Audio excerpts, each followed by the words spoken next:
আসসালামু আলাইকুম। নবী করিম সাল্লাল্লাহু আলাইহি ওয়াসাল্লামের ইন্তেকালের ৭০ বছর পার হতে না হতেই মুসা বিন নুসাইর জয় করেন সমস্ত আরব ভূখণ্ড।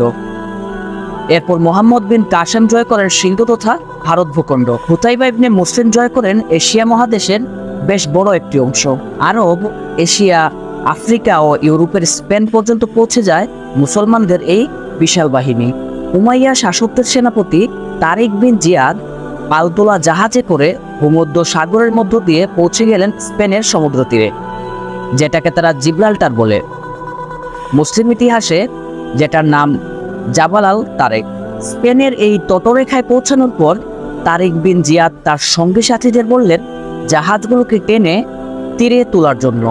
এরপর তিনি ভাষণ দিলেন। তার এই ঐতিহাসিক ভাষণ আরবি সাহিত্যে স্বর্ণাক্ষরে লেখা রয়েছে। তিনি তখন বলেছিলেন, জাহাজগুলো তো সব পুড়িয়ে ফেলা হলো, এবার তোমরা যাবে কোথায়? পিছনে উত্তাল সমুদ্র, সামনে ভয়ঙ্কর রন্ডারিং বাহিনী। আমরা ইউরোপ থেকে ফিরে যাওয়ার জন্য আসিনি। আমরা হয় ইউরোপে কলিমার পতাকা উড়াবো, না হয় দুনিয়া থেকে বিদায় হয়ে যাব। তারিক বিন জিহাদের এই উদ্দীপ্ত ভাষণে মুসলিম সেনাবাহিনী রাজি হয়ে গেল। শুরু হয়ে গেল ইউরোপিয়ান এবং মুসলমানদের মধ্যে ভয়ঙ্কর যুদ্ধ। সেই যুদ্ধে আল্লাহ রব্বুল আলামিন মুসলমানদেরকে বিজয় দান করেন। দখল হলো গোটা স্পেন, কলিমার পতাকা উড়ানো হলো পর্তুগাল এবং ফ্রান্সের।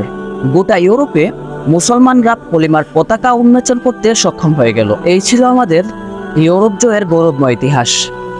আজকে আমরা ফিলিস্তিনের মার খাচ্ছি, সিরিয়ার কাফেরদের কাছে মার খাচ্ছি, চীনের কাছে মার খাচ্ছি, এমনকি আমাদের পার্শ্ববর্তী দেশ ভারতের কাছেও মার খাচ্ছি।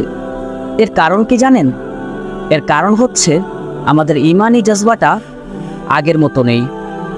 আল্লাহ সবাইকে বোঝার তৌফিক দান করুক। আপনি যদি আমাদের চ্যানেলে নতুন হয়ে থাকেন, অবশ্যই আমাদের চ্যানেলটি সাবস্ক্রাইব করে নেবেন। আর এই ভিডিওটি যদি আপনার ভালো লেগে থাকে, অবশ্যই লাইক করে দিবেন এবং শেয়ার করে দিবেন। ধন্যবাদ।